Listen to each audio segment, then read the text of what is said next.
But the jump now to go to like Pride, like when did Pride come in? Is that Pride was kind of an earlier one where it started to go like big? You know, you got the sense of like, okay, there's a shitload of money in this now. Pride was really big. I mean, again, for the Japanese market, was huge. Yeah. And it actually, I think, in some ways, became almost a bigger freak show than what the UFC was. It kind of became like, well, because of no holds bars, and also it was seemed to be a combination of mixed martial arts and wrestling in the sense of the hysteria.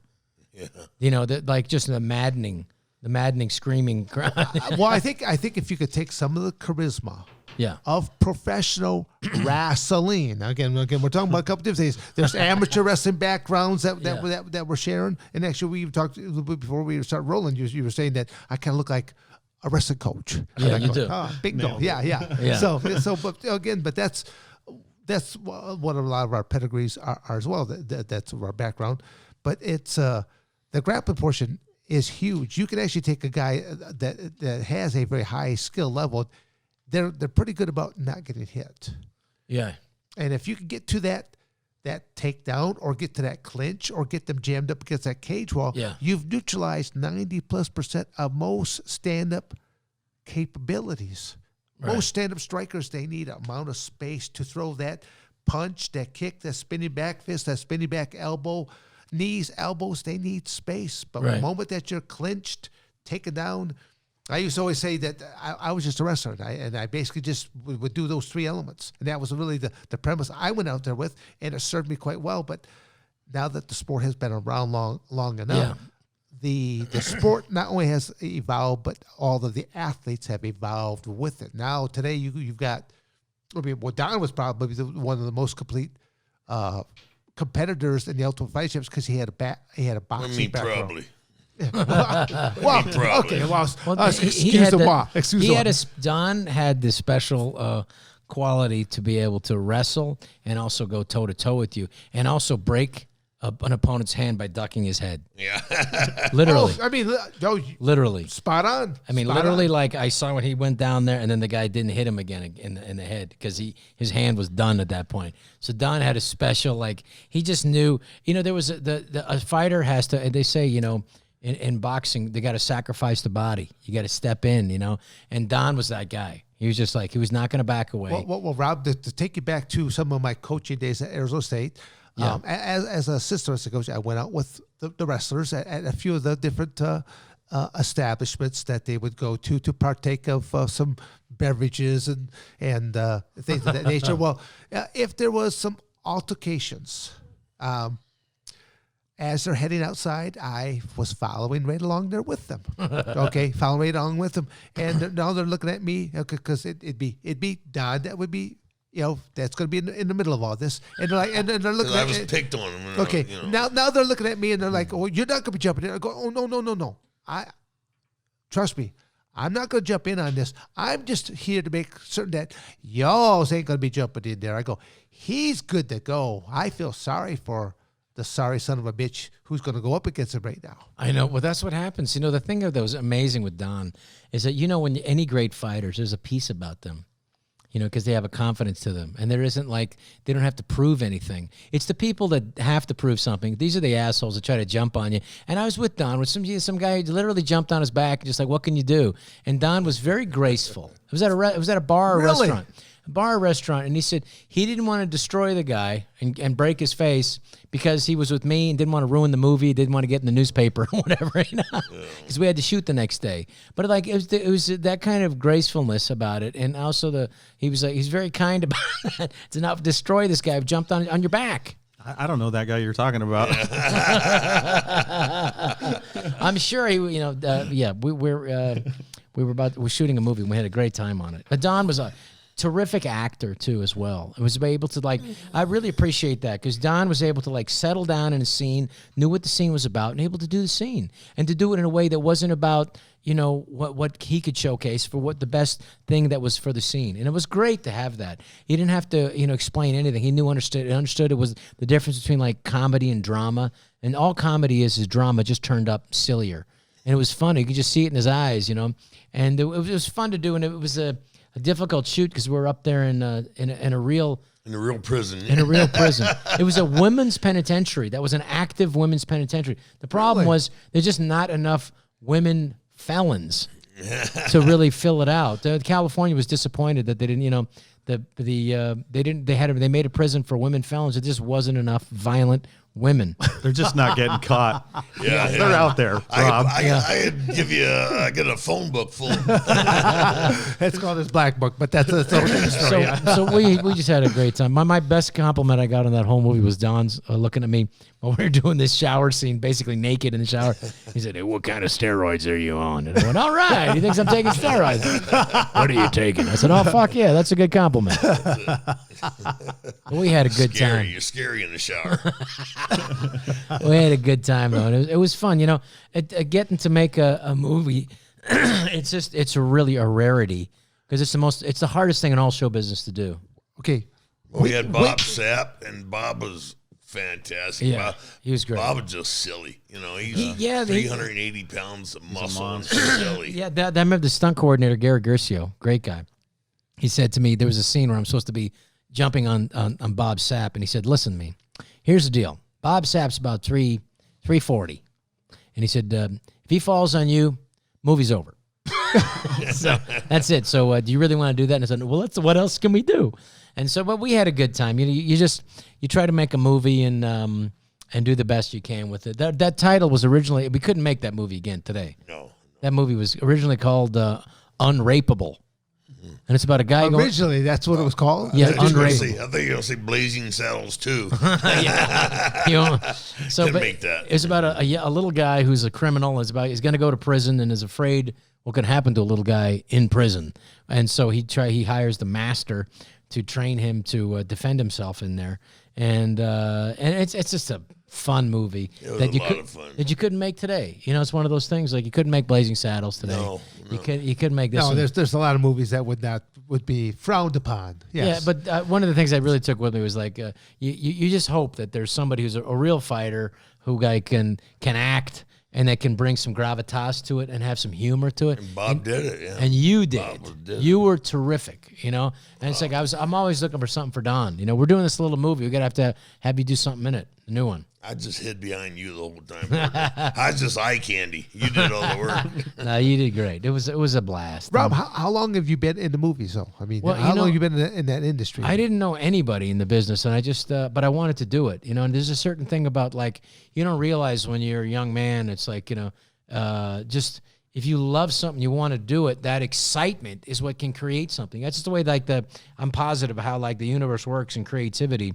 It's half you and half your excitement to it, and then bringing something to it, and then the next thing you know, you're just. I got in. I wasn't able to get jobs as an actor, but I was able to get on stage as a comedian. So I'd be acting out these scenes, you know, as my stand-up act, which I still do. I play all the characters because I wasn't getting acting work. I wasn't writing movies that were getting made. And then the next thing I got on Saturday Night Live, which is small little scenes, you know, and so that which kind of worked into movies.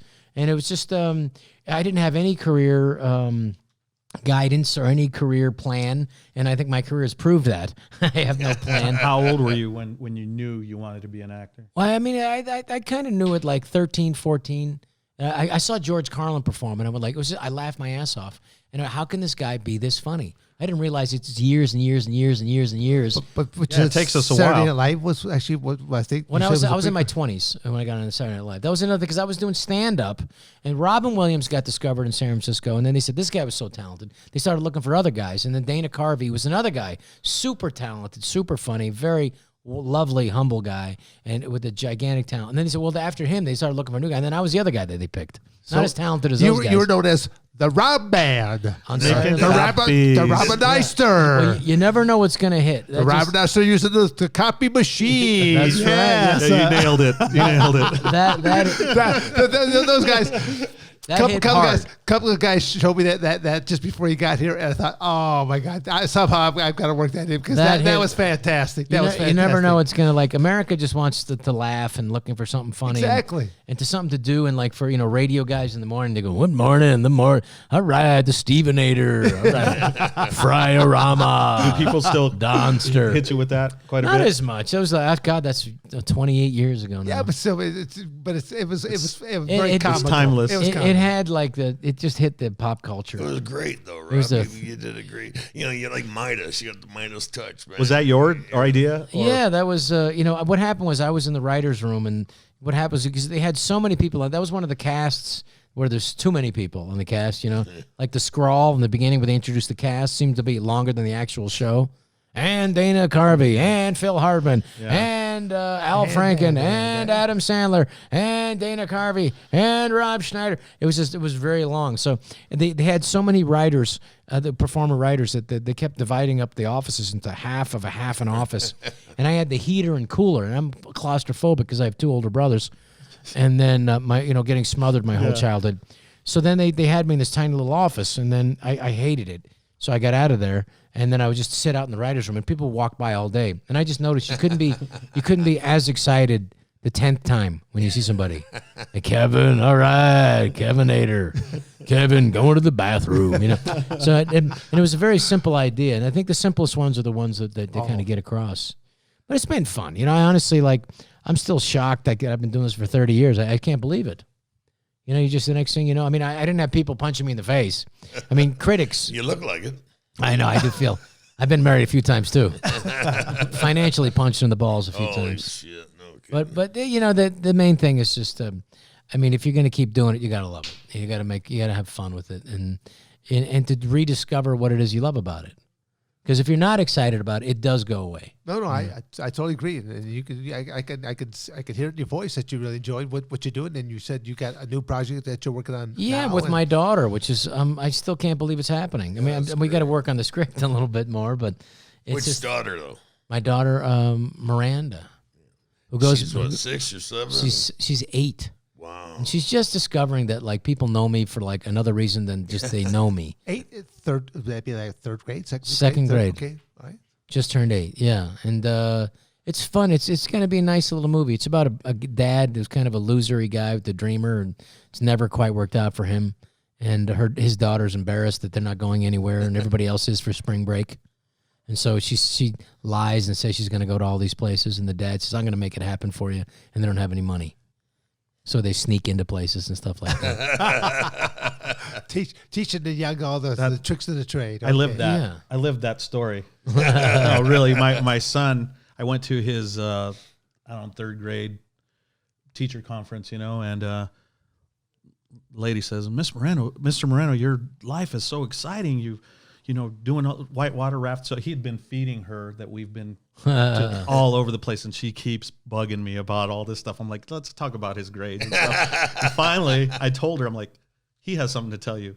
So he breaks down and tells her that it wasn't real, that he was, Wow. and they both started crying. And they hugged each other. And she's like, "You don't have to do that. I love you." Oh my God. Yeah, so Dad's a loser. I feel bad. I've never it's been out not of the you. county. It's not you.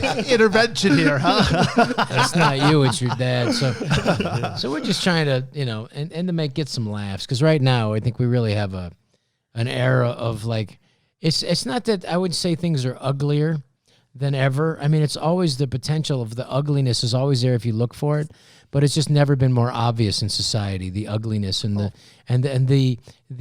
manipulation of the ugliness for profit, for tech companies' profit is totally there. And so there's that really hyper focused on the separations and the ugliness and the people shitting on other people, as if there's only two different ways of looking at America and Republicans. I just remember when there was a flood in Houston a couple of summers ago, and now there's it's like minus 8 degrees there.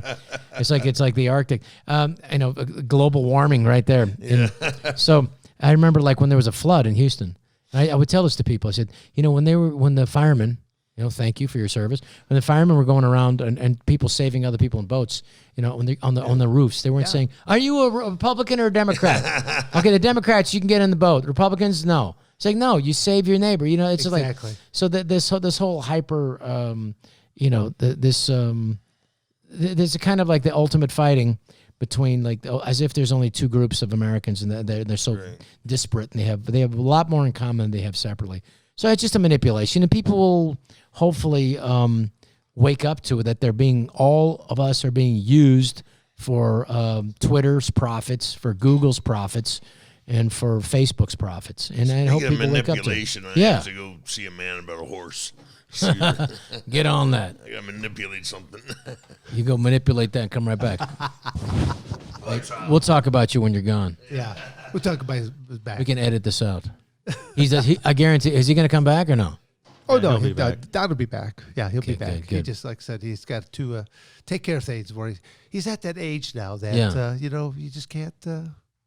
They have things for that now. They have those truck driver things you piss in. I think they have that. Really? Yeah, it's like a tube or something. You got to stay on the road, baby. You got to keep driving.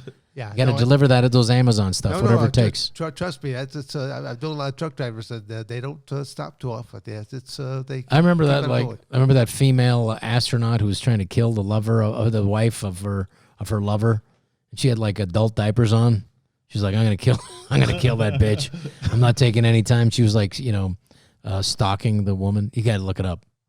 Astronaut, female astronaut, adult diapers. Just look it up. Somebody look it up. Come on. Something underneath that category. I'm not doing it on my phone. Yeah, it's astronaut. No. It was this girl that was she was having an affair with an astronaut and who was married, and she wanted to kill the wife.